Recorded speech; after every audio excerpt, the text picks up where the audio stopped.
Vamos lá, para a gente entender esse artigo que está em discussão, né, sobre o artigo 19 do Marco Civil, acho que vale a pena para a audiência a gente voltar um pouquinho no tempo e entender de onde veio a inspiração, né, para essa regra do Marco Civil que está sendo discutida no Supremo nesse momento.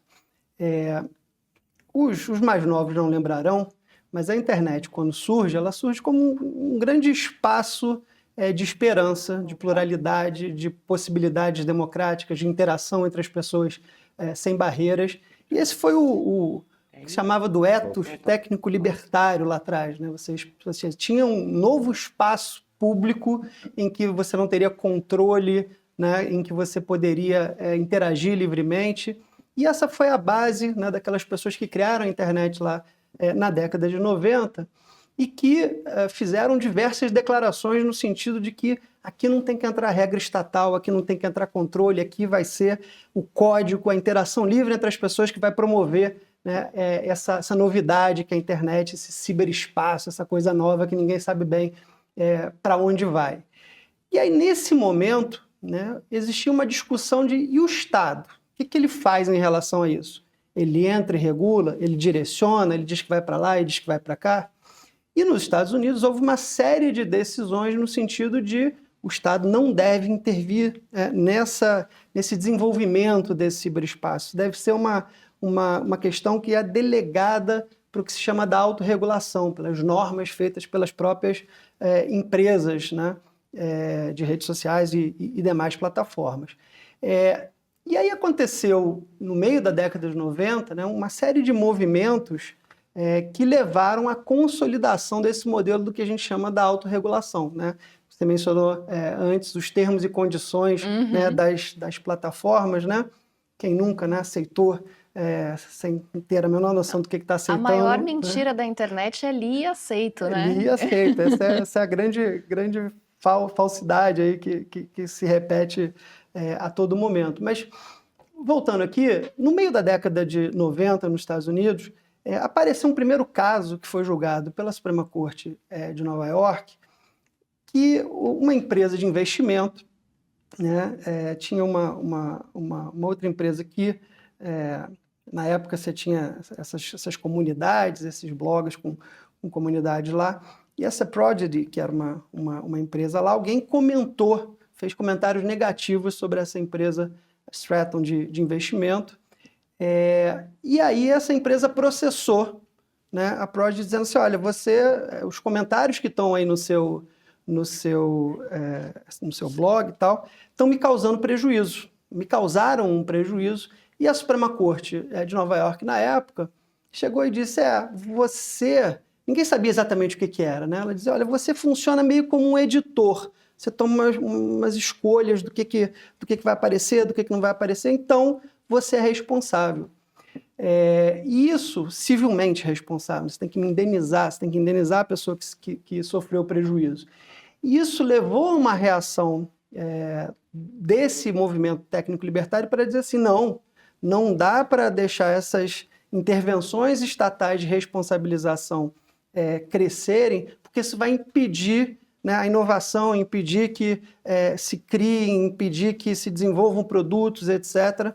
E aí foi aprovado pelo Congresso americano a famosa seção 230 do CDA, que previu, basicamente, uma regra semelhante à que está no artigo 19, que era o seguinte, olha, a plataforma ela não é responsável pelo conteúdo de terceiro que for postado nela. Basicamente, é uma regra que, você pensar, a princípio ela faz sentido no modelo de responsabilização das pessoas, em que cada um é responsável por aquilo que faz. Então, a plataforma, como uma mera estrutura intermediária que junta A com B, não deveria responder porque B está falando mal de A. Essa era a lógica, né?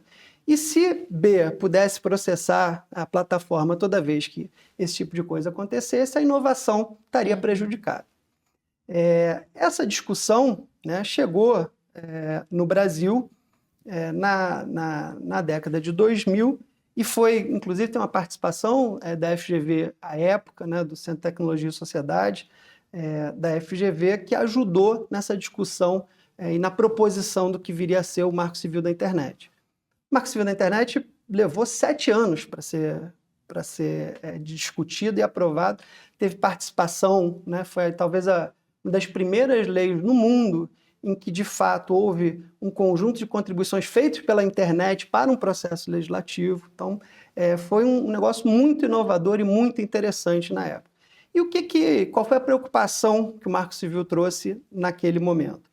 Trouxe a preocupação de que, se a plataforma fosse se sentir responsável ou pudesse ser civilmente responsabilizada, né? Ou seja, tiver que indenizar as pessoas por conteúdo de terceiros que fosse postado na plataforma, ela ia fazer simplesmente o seguinte: olha, eu vou retirar toda a postagem que eu tiver dúvida se pode gerar algum dano.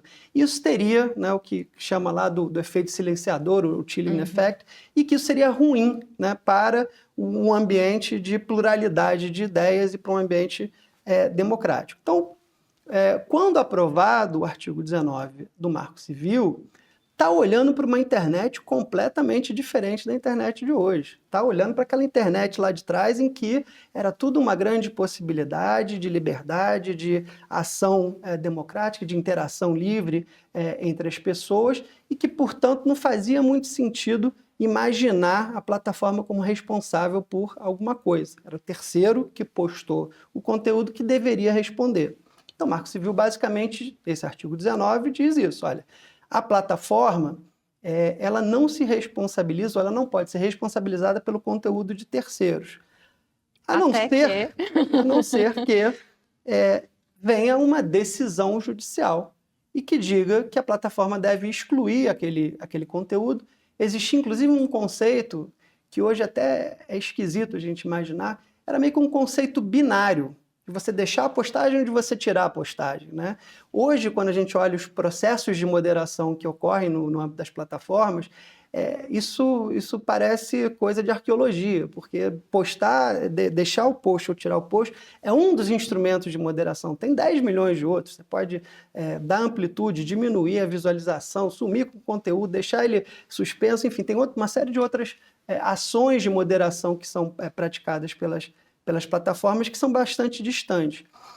E essa evolução, né, da internet, das plataformas, como meramente intermediários da comunicação de A com B, para um papel em que elas objetivamente intervêm, moderam, escolhem, organizam, mostram o que vai aparecer primeiro, o que vai aparecer depois, juntam as pessoas, juntam os interesses, pegam aquele conjunto de dados que são extraídos dos usuários e fala assim, olha, esse conjunto de usuários vai querer receber essa mensagem, isso acaba agrupando, criando lá o fenômeno, né, das bolhas.